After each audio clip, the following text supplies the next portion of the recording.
Good morning, everyone. We are now just over 100 people, so I think we will make a start. So firstly, thank you for joining this morning for this Right to Work checks sort of update. I'm Andrew Osborne. I'm the partner and head of the immigration team at Lewis Silkin, and the other speakers today will be Lee, who's a senior associate in the immigration team, and also Tom, who is combines being an immigration lawyer with being an employment lawyer. So he'll be sort of looking at some of the issues that cross over between immigration and employment. In terms of, I suppose, the updates and where we are, we've sort of gone through the transition period that ended at the end of 2020, and then we had the grace period that is going to end at the end of June, and that will sort of lead to significant changes for right to work checks in relation to, particularly in relation to the documentation that you can sort of that will give you a statutory excuse when checking someone's right to work. And also there have been some changes to how you look at your European staff and how you check their right to work, and those who are family members of Europeans who also have a sort of right based on European rights of the family member. So we're going to sort of have a look at that. This session has been in the diary for a little while. We have been sort of nervously waiting for the Home Office guidance to come out, which came out last Friday.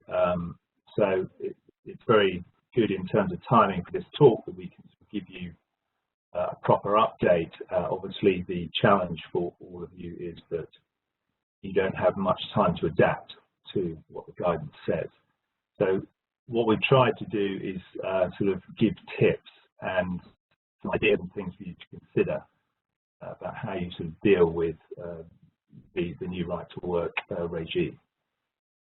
So firstly, just a few housekeeping points. Everyone's on mute. If you have questions, please put them in the chat.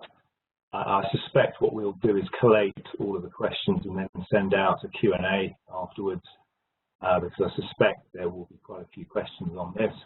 And we're also recording the session, so we'll circulate that recording at the end of the session. So in terms of what we're covering today, so Lee is going to look at the sort of background to right to work checks, just to give a little bit of context, but most importantly sort of give you an update in terms of how you make the checks, and also particularly the changes to the documents that are acceptable when you're making a check, because that's where some of the biggest changes have been.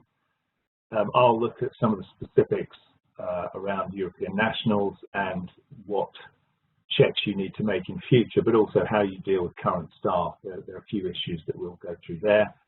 And then Tom will sort of look at some of the employment law issues. If you find that there are issues with people's right to work, what can you do and how can you approach that issue without sort of falling foul of employment legislation? And then that's just to give you at home. And I will now pass over to Lee, who will take you through the background and sort of where we are with checks at the moment and the sort of documents you need to look at. Thank you, Andrew. Good morning, everyone. My name is Lee. I hope you can hear me okay. So before going into the most recent changes, let's just look at background and the current practice. So first, let's just quickly look at the history of illegal working regime.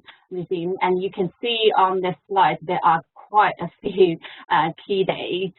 So you can see first, we only the fine for illegal working was only introduced on 27th January 1997, and in 2008, an unlimited fine and criminal liability, civil penalty, and statute excuses were introduced.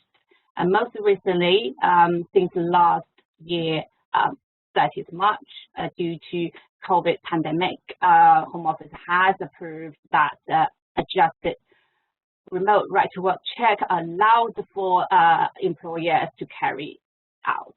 And most recently, I think on the 18th of June 2021, so a couple of weeks, literally a week ago, Home Office has published the employer right to work check supporting guidance, which includes the updated list of right to work check documents for EA national and their family member from 1st July 2021. So now let's look at the right to work check. So typically there are two ways to carry out right to work check, manual and online. So first, let's just look at the manual right to work check. I believe most of you are very familiar with this process, so I'm not going into more details on that. So literally, first step is you request the relevant documents from the individual in question, and you check the original document with the individual in person. And if you are satisfied with all the details, then you copy the document, certify it, and return the document. So that's like typical what you need to go through this three-step process. So in terms of document, what kind of documents are acceptable in terms of right to work check? So there are two lists, list A and list B documents. So list A documents are typical documents prove that person have ongoing right to work in the UK. For example, they are British, they are Irish, or people hold indefinite leave to remain or settlement in the UK. So you only need to check before they start employment with you. And you don't need to check again during for the duration of their employment. This list A also includes original expired British and Irish passport, and also indefinite leave endorsement. So basically, it's a sticker on your passport if you have carried out right to work check before 16th May 2014.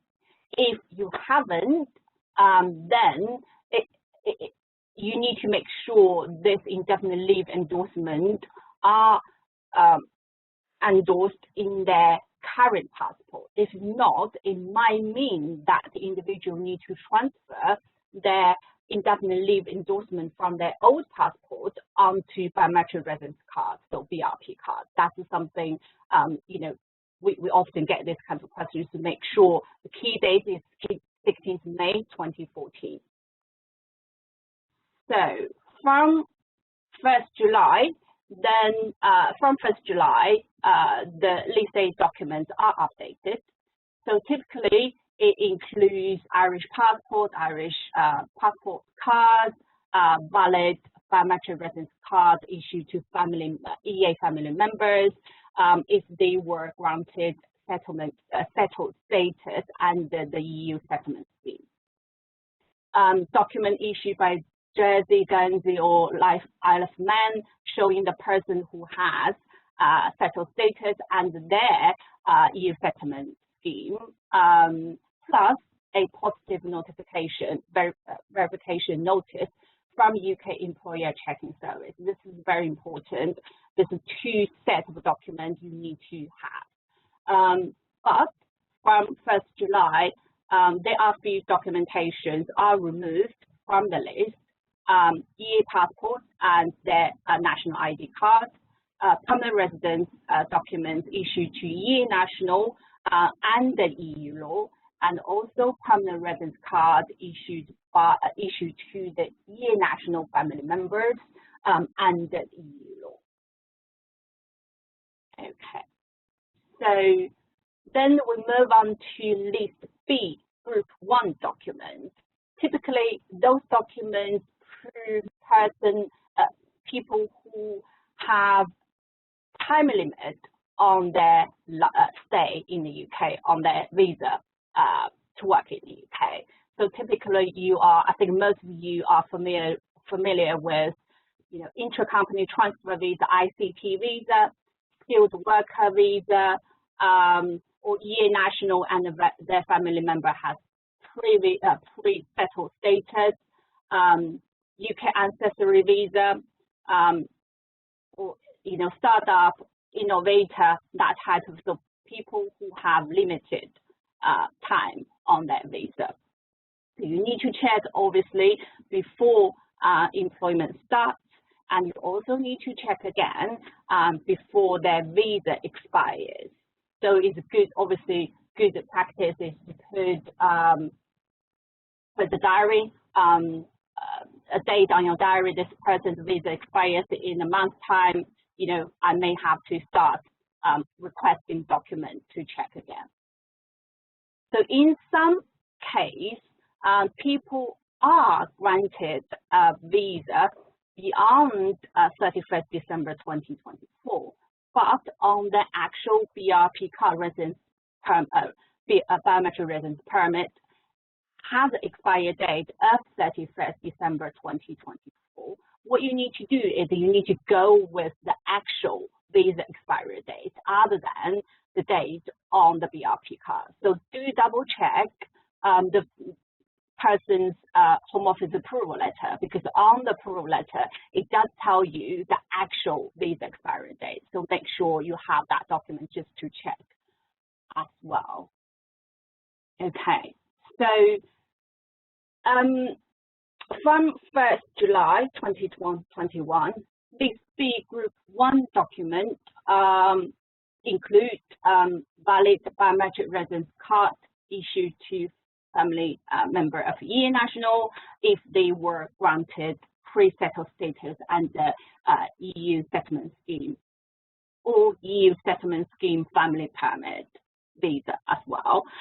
Document issued by Jersey, Guernsey, or Isle of Man showing the person has pre-settled status under their own EU settlement scheme, plus a positive verification notice from the UK Employer Checking Service.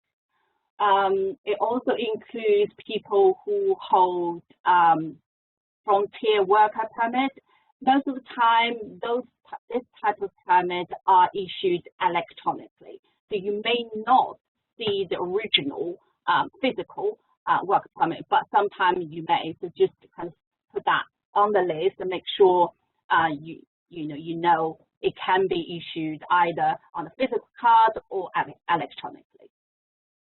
Again, there are documents removed from the list B Group 1. EU family permit issued under EU law, residence card issued to the EA national family member under the EU law. So basically, most of the documentation, like I said, List A and List B Group 1, most of documents issued under EU law are typically generally removed from the updated right to work check document. Okay, so List B Group 2 document. So basically those are documents, so for example, someone has applied under EU settlement scheme by 30th June 2021, but they haven't actually got a decision. So for example, some sort of documentation confirm they have applied. Typically we're talking about certificate of application, or someone who has a application registration card. Basically, this is the people who claim, asylum. So in this list, under this list, you not only you have to check what kind of evidence, what kind of document they got. You also need to get a positive verification notice from Employer Checking Service together, so that this is one set including two documents you need to check. And this positive verification notice valid for 6 months. So if you, for example, someone who haven't got a decision within the validity of the 6 months, then you need to carry out another employer checking service for further 6 months period time as well. Okay, so we just went through the manual right to work check. Now we move on to the online right to work check.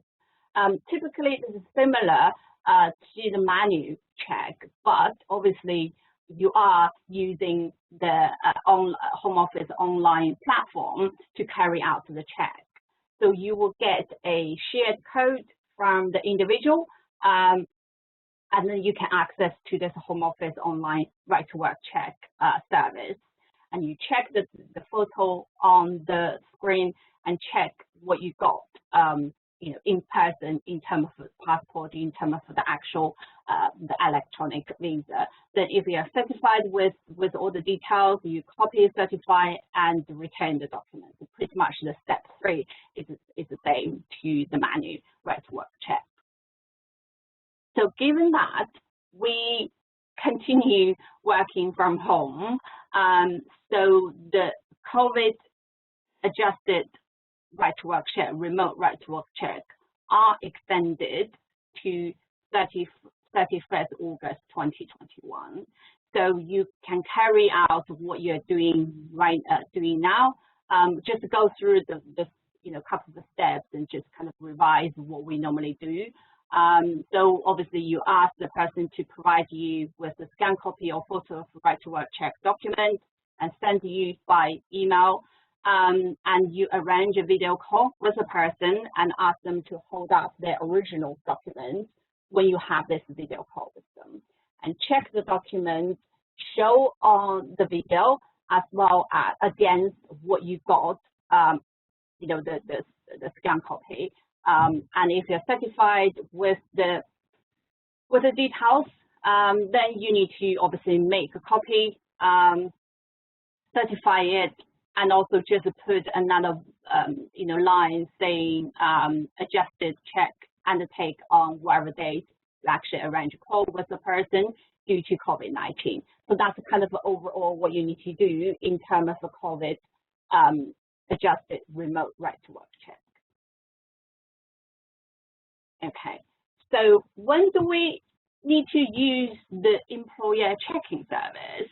So typically you use it when someone has applied for a visa, can be pre-settled or settled status under a EU settlement scheme, or could be ICT extension, could be skilled worker extension, but they haven't got a decision just yet.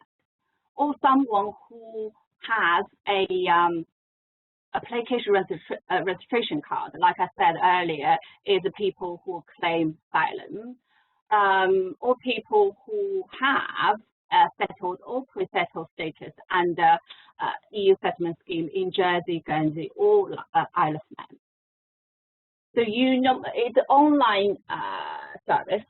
You go online, employer checking service, and obviously you need to put the individual's details. Make sure you can only check if you are this person's employer. Typically, you will get a response within 5 working days.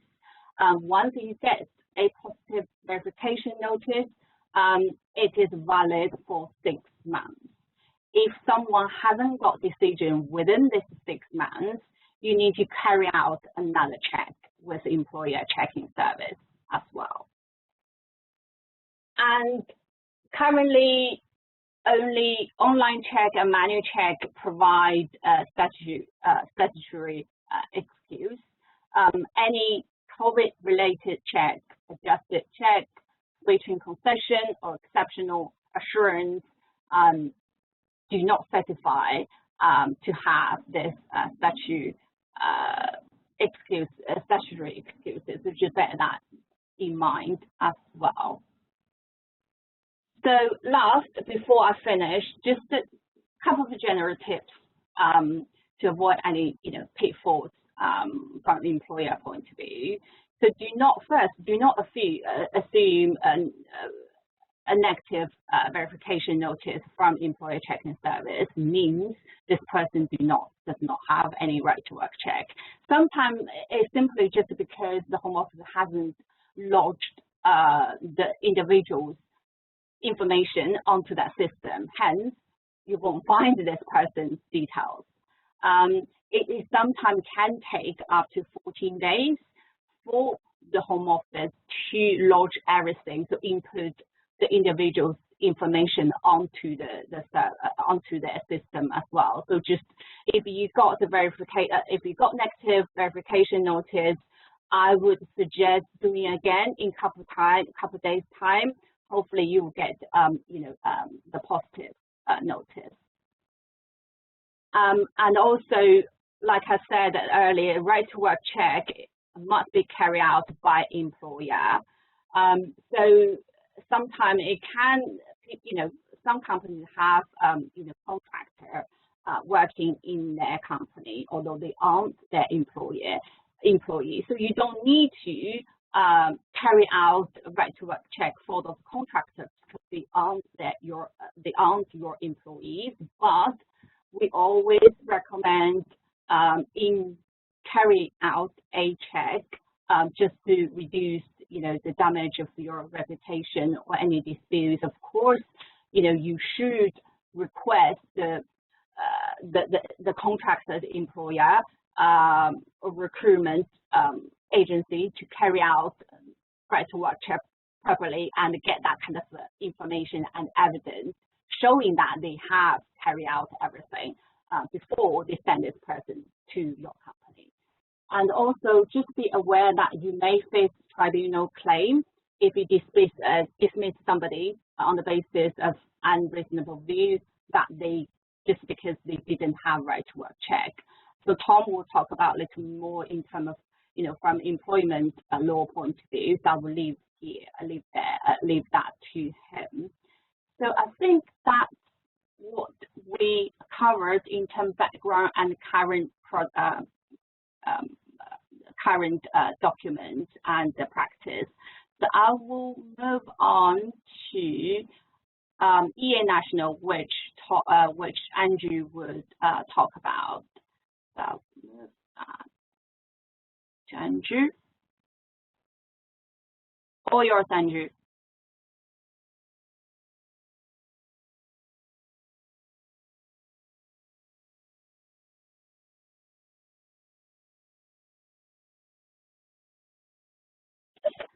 Andrew, I think you're on mute. Right, can you hear me now? Sorry, I didn't press my button. So European nationals. So we're going to go through some of the guidance that came out last Friday and kind of highlight some of the main points. Probably quite a lot of what we're going to go through are really some things for you to consider and some recommendations as to how you can sort of deal with the changes. So the first thing is to say that right to work checks for European nationals and their family remain as they've traditionally been until the end of June. So it's the end of the grace period. So again, you will have taken copies of passports or national ID cards, and until the end of June, that is a good right to work check that will give you a statutory excuse. Irish nationals have a specific right to work in the UK under the Common Travel Area Agreement. So even though they're also European nationals, they have a separate right to live and work in the UK. And so the checks you do for Irish nationals will remain the same, and passports, again, in general terms, are going to be fine and right to work check for any Irish citizens that you employ. The second point that has been clarified, which again there's been a lot of debate about whether employers will have to recheck all of their staff. And the good news, and I sort of caveat the good news, you don't have to do retrospective checks on any European nationals or their family members where they're relying on the European right to work in the UK, where you've done a right to work check before the 1st of July. and even if the person starts work after the 1st of July, if you've done the right to work check before that date, then you have done a compliant right to work check and you have a statutory excuse if it turns out that the person can't work in the UK. Now there are a couple of issues with that we'll sort of look at why it may still be helpful for you to do checks on European staff or family members of European nationals. Going forward, it is going to be increasingly difficult for a European national or their family member to sort of live in the UK if they can't prove that they have registered under the settlement scheme and that they have that status, or they have another immigration status in the UK. So it is something that is beneficial for the individual in the long term, and I think what we're looking at is kind of worst case scenarios, because I'm sure most staff will be very happy to provide information about their status. What we're looking at is where there are problems with that information, or where people are reluctant to provide it. The second issue, you don't have to do a retrospective check, but as an employer you would like to know that the people you're employing can stay with you long term, and that you're not going to find out at some point in the future that they actually don't have the right to work for you and you have to terminate their employment. So again, just from the perspective of stability of your workforce and having certainty that people can work for you, it's worth considering whether you can do these checks retrospectively or encourage people to provide you with this information. And then the last point on this is it's an unfortunate kind of hole in the system where Europeans who have come to the UK since the beginning of January this year have only been subject to the standard right to work check, where they simply have to provide evidence that they're European or their family member of the European. But in reality, because they haven't been in the UK before the end of 2020, they aren't eligible to apply under the European Settlement Scheme, and therefore have not had the right to work in the UK and won't have the right to work in the UK. And there will be a number of people who probably fall into this group where they have, an employer has done a valid right to work check, but the person that works for them doesn't have the right to work. And it's, again, that is a bit of a hole, and some of the suggestions we have are trying to sort of find out if you have any people that are working for you that fall into that category. So that's, you don't have to do these checks, but there are several reasons why it might be worth thinking about doing some checks or asking people for information. And then the last point is really what is the Home Office's approach to right to work checks. And I think, so as we said there, the government believes that there are a number of measures in place outside of the right to work check regime that are going to make it difficult for people who don't have a legal and lawful right to be in the UK to live in the UK. So getting bank accounts or renting property, if you can't prove what your status is in the UK, that can be very difficult. And so they've said that they're going to take a very flexible approach with employers, where employers have tried to comply with the rules, and they're not intending to penalise employers by issuing civil penalties where they have carried out a compliant right to work check, even if it turns out that that person doesn't have the right to work in the UK.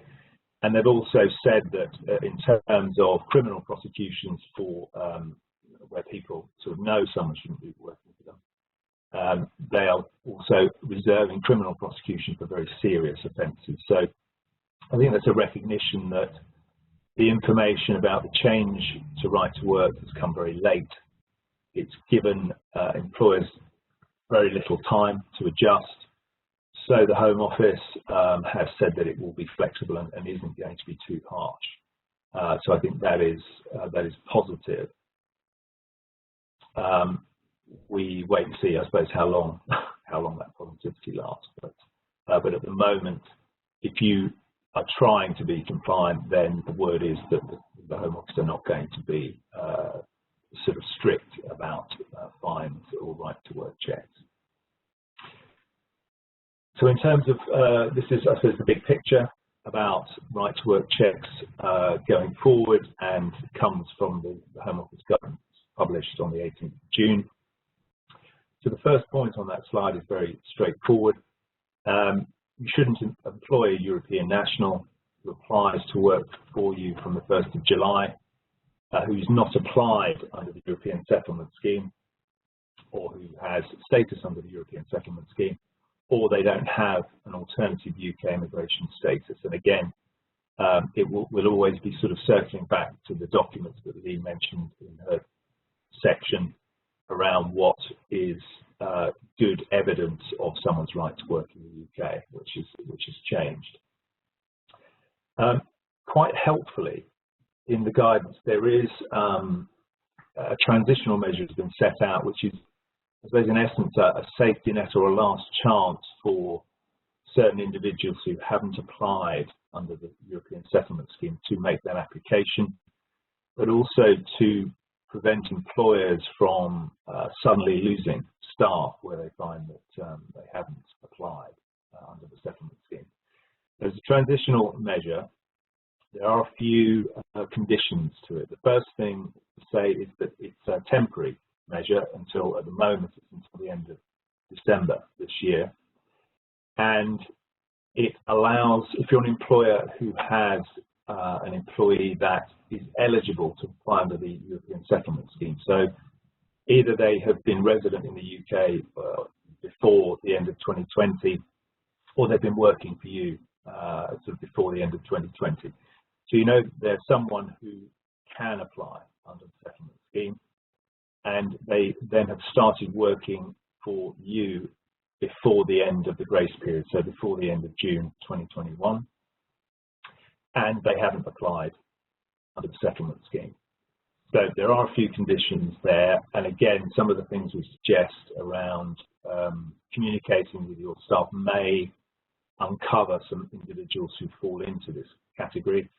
So this transitional measure is very helpful because it allows kind of a last chance. It allows you to keep employing the person, but it allows that individual to actually regularize their status.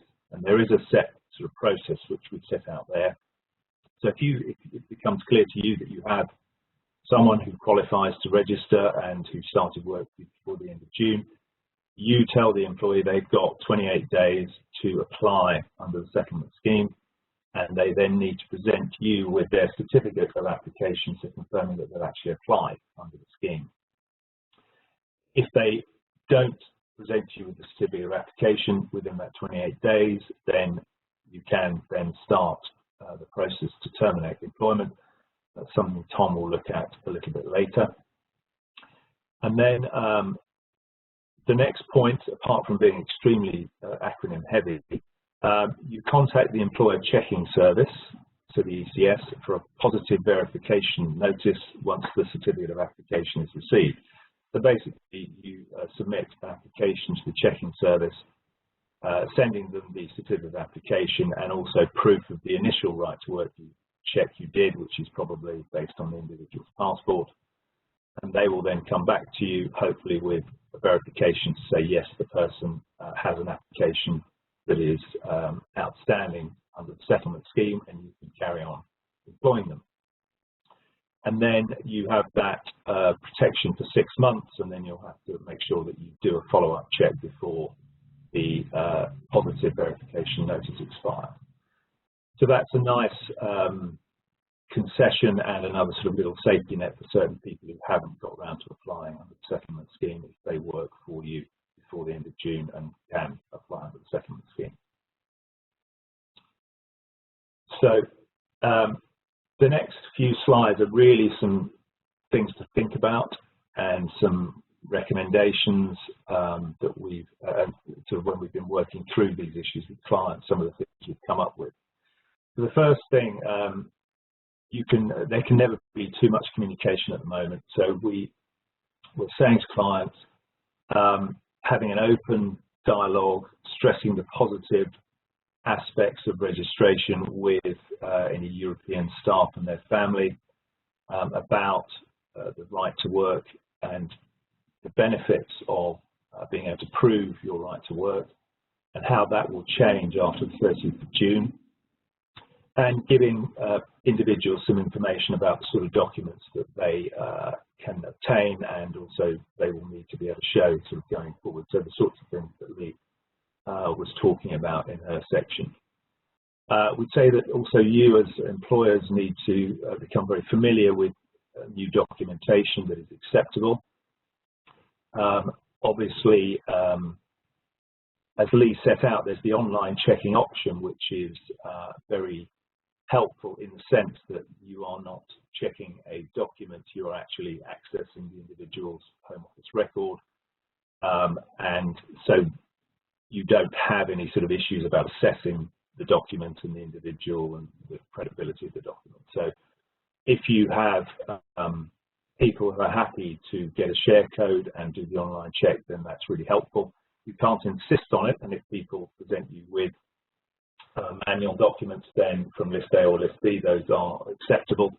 But again, the right to work check is, I think, a very good option for Europeans.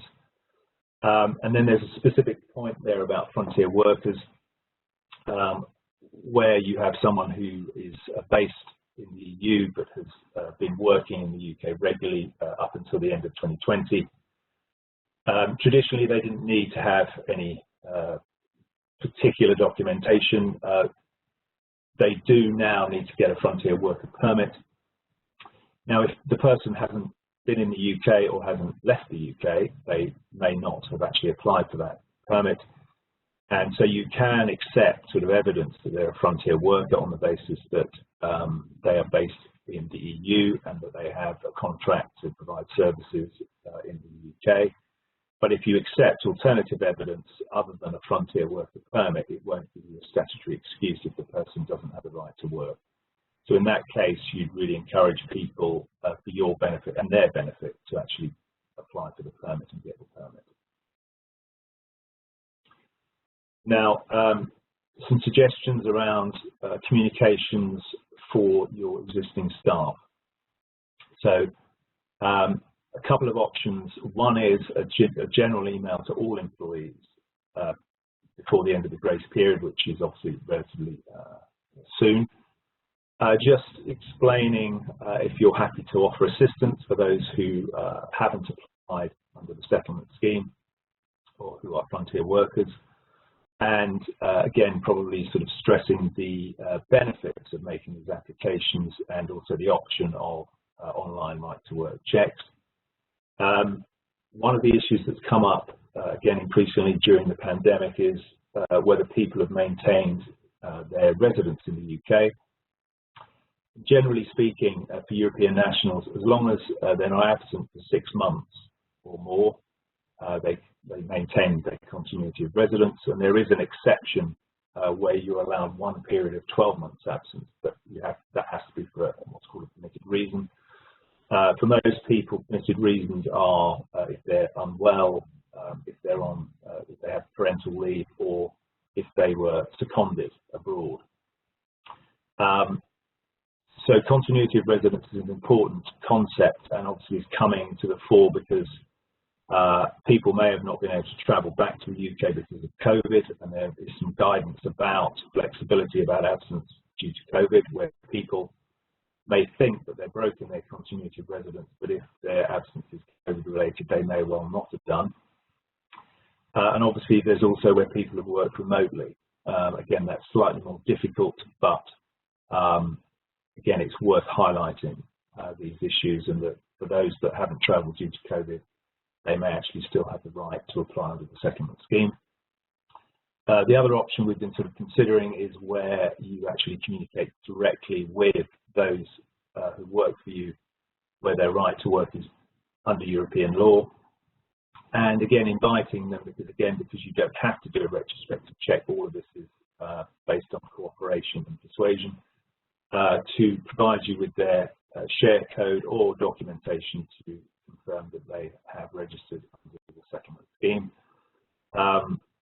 and also flagging the benefits of when you have pre-settled status, so when you sort of have a temporary right to be in the UK, when that can change to settled status where you've spent 5 years resident in the UK. In terms of housekeeping, when you get this information, keeping a note of expiry dates for those with pre-settled status, to make sure that you follow up with those individuals before the expiry of their pre-settled status to make sure that they have applied for their settled status, and also offering sort of, I suppose, a prompt for people where you have that date around their pre-settled status and when they become eligible to apply for settled status, just to try and make this as easy as possible. And then some suggestions for new employees. So again, stressing to people that up until the end of June, traditional right to work checks still apply, but very soon and going forward, it will be really beneficial for these people to be able to demonstrate their right to work in the UK, the fact that they're registered under the settlement scheme, or that they have a frontier worker permit or some other immigration permission under the immigration rules. So again, just to sort of cover this off for yourself, but to give people warning that they're going to need to provide potentially different documentation, and that there are clear benefits for them doing that. If you're going to do that with new joiners, again, just in terms of any discrimination risk, make sure that that is done at the same point for all new prospective new joiners. And again, make sure that at the end of June, you sort of update your internal records to reflect the new documents accepted for right to work checks. Then very quickly, a few little tips about right to work checks and how they've changed. The first point there is, again, this is all about persuasion, inviting people to demonstrate that they have settled status or pre-settled status. Being aware that you can still use a passport or a national ID card to prove your right to work until the end of the 30th of June, and not to target individuals. So, as we said before, either it's because you know that the person is here as a European or on the based as a family member of a European, or you send a generic email to all employees. As I said at the outset, Irish citizens still have a separate right beyond being Europeans to live and work in the UK. So if you've done a right to work check for an Irish employee and you have their passport, then that is fine. Again, pestering or threats around providing this information should be avoided. And really, I suppose, communicating as fully and as often as possible in the next sort of week, just over a week, but also then for prospective new joiners to make it clear what you'll expect them to be able to show if they take up their employment after the 1st of July and you haven't done a right to work check before. And obviously all of this is very, it's quite complicated, and it's quite a change in a short period of time. We can sort of help with some template wording that you can use to send out, which will sort of cover all of the issues that I've discussed. So that was that's a very sort of quick run through, and now I'm going to hand over to Tom, who's going to really sort of deal with some of the employment law issues around if you need to sort of investigate someone's situation.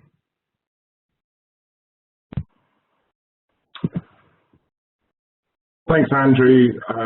Hi, everyone. I hope you can see and hear me okay. As Andrew mentioned at the start of this session, I sit across both the immigration and the employment teams at Lewis Silkin, so I often get called where there are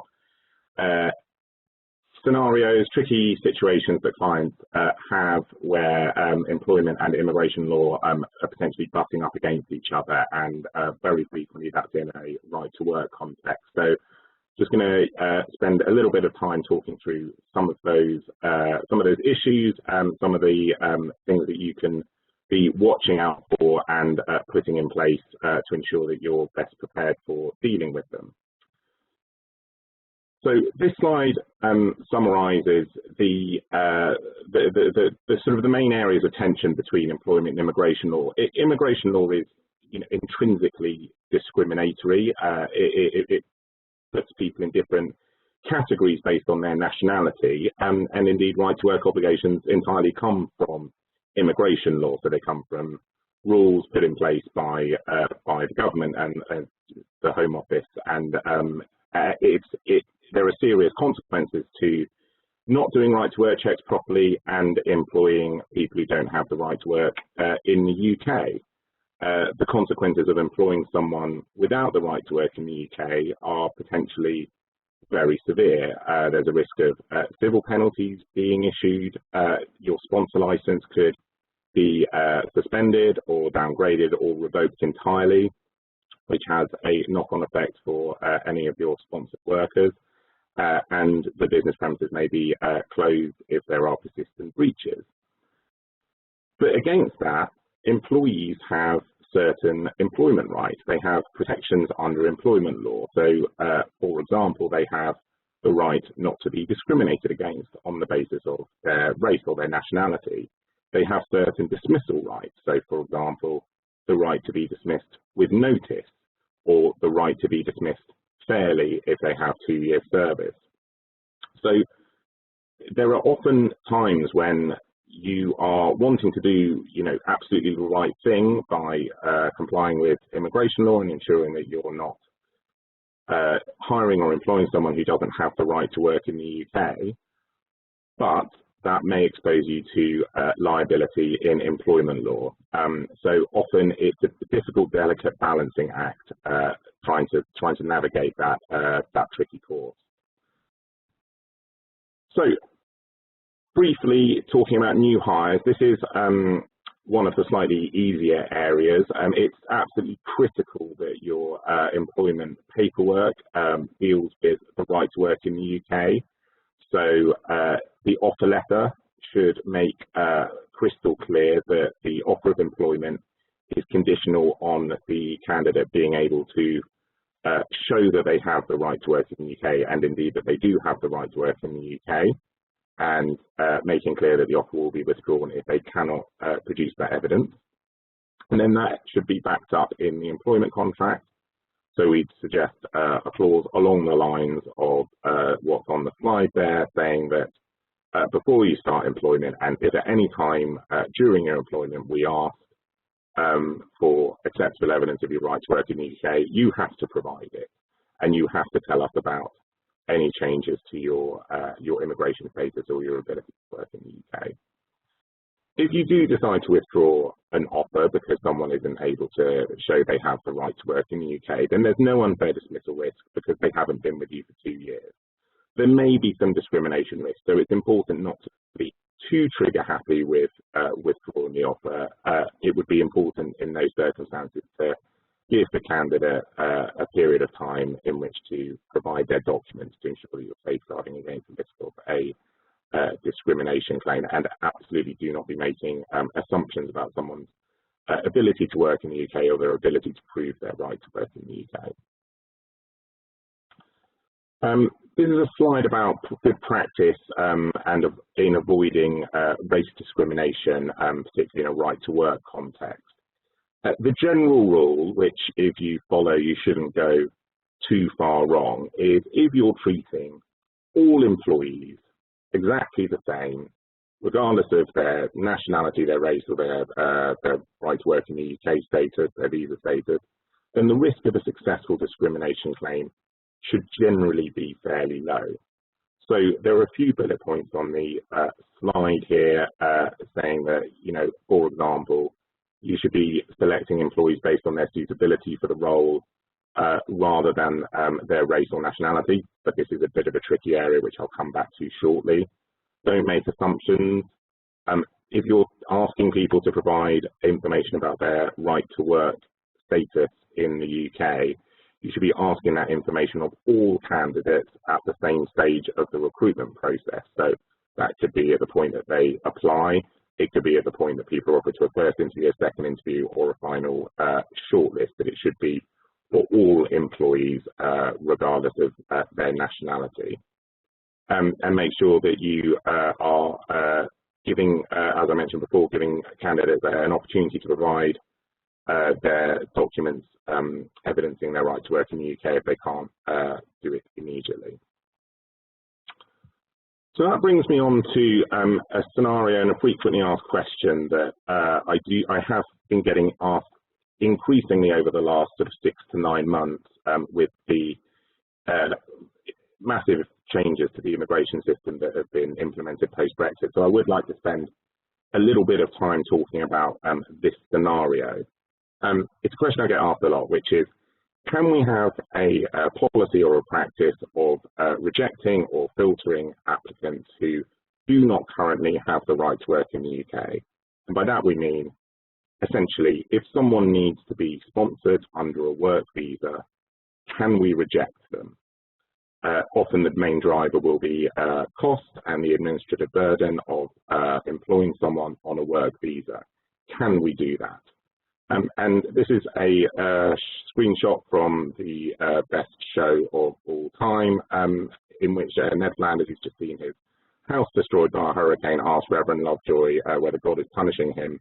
And Reverend Lovejoy gives him the answer that I give all of our clients when they come to me with this question, which is that the short answer is yes with an if, the long answer is no with a but. And I hope it will be clear over the course of the next few slides what I mean by that. So here's the issue. Not everyone has the right to work in the UK. As I mentioned before, the immigration system is inherently discriminatory. So, for example, British candidates have the right to work in the UK automatically. Irish candidates have the right to work in the UK automatically. But the cost of sponsoring someone is expensive. You need to apply for a sponsor license. That's expensive. It also takes time. And you need to apply for a visa. That's also expensive, and it also takes time. So there is a very real desire among many employers to say that candidates who do not currently have the right to work in the UK will not be considered for that role, and at the very least for some roles or some salary levels. And indeed, many employers ask the question, do you have the right to work in the UK at some point in the application process? That's absolutely fine. In fact, that's very sensible, because you'll want to be understanding people's immigration status. You want to be talking to them about what they'll need to show to prove their right to work in the UK. You can ask that question, and you can ask for right to work documents at any stage of the process. As I mentioned before, it's absolutely critical that you're asking that of all employees at the same time. But, and here's the rub, from an employment law perspective, a policy of using the information that's provided in response to that question of whether you have the right to work in the UK or not, to filter people who don't have the right to work in the UK and automatically reject them, on its face, indirectly discriminates against, for example, non-British or non-Irish candidates, because a large number of them will not automatically have the right to work in the UK. So we're into the world of indirect race discrimination, the remedy for which is a claim for discrimination in the employment tribunal. Now, under indirect discrimination law, you can justify that policy or practice if it's objectively justified. Now, the legal term, it essentially equates to having a really, really, really good reason. So the really critical question, the really critical issue when dealing with this question is, are you justified in having this policy? And the answer depends on the facts. And the problem for employers at the moment is the law is not on their side. There's a case dating back to 2009 involving the law firm Osborne Clark, who had a blanket policy of refusing to consider applicants for a training contract if they didn't already have the right to work in the UK. A candidate brought a claim, it went to the Employment Tribunal and then the Employment Appeal Tribunal, so this judgment is binding on first instance employment tribunals. The Employment Appeal Tribunal said, one, it is indirect race discriminatory. I don't think that's remotely controversial, it is. But two, and this is the difficult question, was it objectively justified? And the Employment Appeal Tribunal said, no. The thrust of the Employment Tribunal's decision was that selection for the role should have been done on merit, and right to work considerations, whether someone needs a visa, should have been dealt with at a much later stage of the application process, not at the outset. Osborne Clarke tried to rely on a cost argument. They said the cost of sponsoring someone is very high, and the Employment Tribunal didn't have any time for that. I do think that the Employment Appeal Tribunal were swayed slightly by the fact that Osborne Clarke was a law firm. They were already putting a lot of money into the overall assessment process, but nonetheless, that was what the Employment Appeal Tribunal said. And that message is backed up by the Home Office's statutory code of practice, dating back to 2014, which says very clearly that recruitment should be based on suitability for the role and not influenced by factors like someone's right to work in the UK. Now, it's very clear from the judgment and the code of practice that you don't have to sponsor someone, particularly if you need someone urgently. But the guidance is, the code of practice is frustratingly thin on detail on that point, and there is no other case law that has really dealt with this. So it's a really difficult area because it's an old case. The immigration system, even before Brexit, changed in an enormous way after the judgment, and it's changed even further to an even greater extent since then. I think this topic is going to be relitigated. It's ripe for revisiting. It will come up, and it will take a strong tribunal, an Employment Appeal Tribunal, to distinguish the judgment. I personally think there is scope to distinguish it, and I think that if this case came to a tribunal today without the Osborne Clarke judgment hanging over it, the tribunal would be a lot more sympathetic. But the frustration for employees is still the leading case, and it's still technically good law. That is to say, it's binding on tribunals. So these are the tests that would have to be applied by the tribunal. So the message is that a blanket policy to reject all candidates for all roles if they require sponsorship is legally very risky. There's a potential grey area here, a potential scope to explore a blanket policy for roles that are simply never going to be eligible for sponsorship. So it's quite clear which roles will and won't be eligible for sponsorship. Having a policy to reject candidates for all of those roles if they don't currently have the right to work in the UK may be more justified. But you're going to want to think through that carefully, because even though there are minimum salary thresholds, the general rule is that jobs need to be on a salary of £25,600. There are circumstances in which the salary threshold can be lowered, for example, for new entrants. So it's important to think that through, and this does remain an untested area of law. So we're still in a murky area involving a lot of risk until we get a new judgment that clearly distinguishes the Osborne Clarke case. And I do want to flag that the risk of claims is higher where a candidate has perhaps perceived that their immigration status has been a factor. So ultimately, you need a good reason. Cost may or may not be a good reason. The Osborne Clarke case said no, but there might be some scope to distinguish it. Please do give us a call if you want to explore that and talk it through. I'm running slightly low on time here, so I just want to briefly touch on another frequently asked question that I get, which is, what do we do when someone loses their right to work in the UK, an existing employee? So most commonly, this is where their visa has expired and they've just slipped through the net. You're going to be mindful here of the unfair dismissal risk. That's the risk of an employee bringing a claim for unfair dismissal in the Employment Tribunal, which they're able to do if they've got 2 years service. There's also a discrimination risk that we've touched on. So the really critical thing before you go to dismiss is to investigate as much as you can, do any form of investigation, preferably with as much time as possible. The investigation will involve giving the employee to provide explanations for what's going on. It may potentially involve applying for the employee checking service. If you receive a negative verification notice or a positive verification notice, that might give you a little bit more information. But you have to be coming to your own informed conclusion about whether someone actually does or doesn't have the right to work in the UK.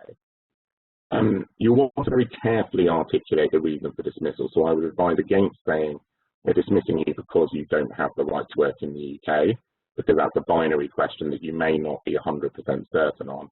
I would advise saying that we're dismissing you because after an investigation, we believe that you do not have the right to work in the UK, and set out details of that investigation.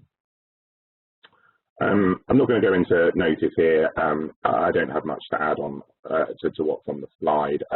It's a bit of a vexed question in law, so if you've got a question about whether you do or need to pay, do or do not need to pay someone notice, then just give me a ring. But the really critical point is to not have them serve out the period of notice. The important thing is to either pay them in lieu of their notice, or don't pay any notice at all, and you'll be able to make a commercial call on that. And a really helpful pointer is to offer right of appeal. So if an employee is able to subsequently produce evidence of their right to work in the UK, they can be reinstated, and that does help mitigate the unfair dismissal risk for you significantly. And just as with the first question, if you're in any doubt about how to get to go about the process, please do get in touch with us. That's the end of the presentation. I'm just going to hand back over to Andrew to wrap up. Thanks very much for listening.